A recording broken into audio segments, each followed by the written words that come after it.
Is it easy to think? Is it easy to feel? Is it easy to tell how the thought you think feels? Is there any more to it than that? Have we sort of ground this into the ground today? In other words, we're making far too much of all of this, aren't we? Find something to be happy about and focus on it and be happy. Then find something else to be happy about and focus on it and be happy. Then find something else to be happy about and focus on it and be happy. If you find yourself, by default, not watching what you're doing, stumbling onto something that doesn't feel happy when you focus upon it and don't feel happy until you can't stand not being happy, and then make a decision to focus upon something that feels happy, and then focus upon it and be happy. That's pretty much it. You have about 30 seconds. Well, there is nothing more that we would give you, any of you, that will take you into greater clarity than what we have already achieved.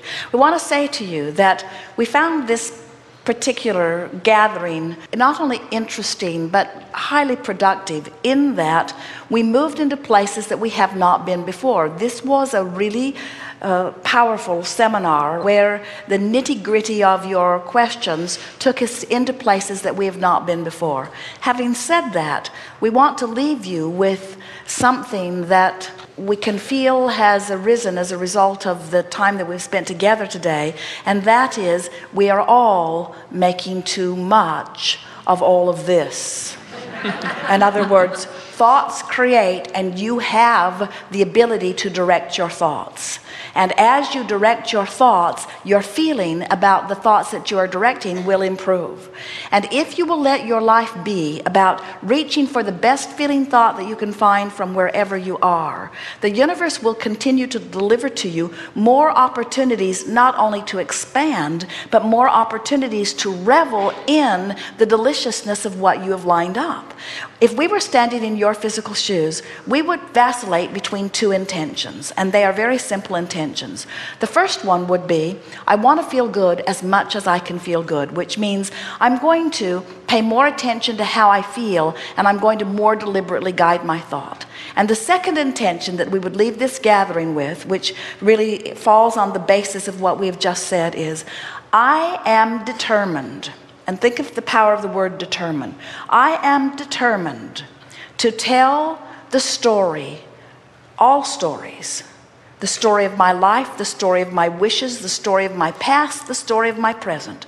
I am determined to tell my story of how I want it to be. So if people say, how have you been? Your answer is irrelevant. As people say, hi, how are you? The answer is irrelevant. Not that you're irrelevant. My story about how I am is irrelevant. My story about how I have been is irrelevant. You want to train people to say, hi, where are you going? Say to your friends, new plan. Hi, where are you going? Hi, what's up? Hi, tell me the good news. In other words, the new story, the new story, the new story, the new story, the new story, because the old story is really old news. And the old story, you can't tell the old story and the new story at the same time. And the old story is counterproductive to what's in vibrational escrow. That's the new story. That's where you are. So begin telling the new story, and you'll get better and better at telling it.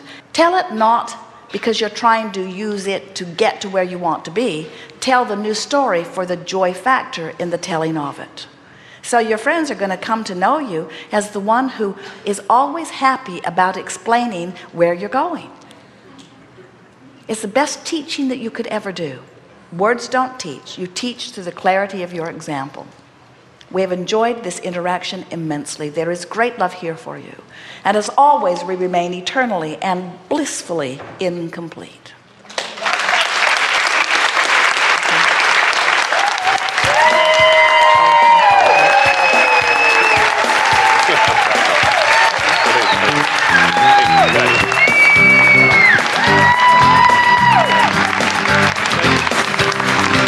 That's so nice of you.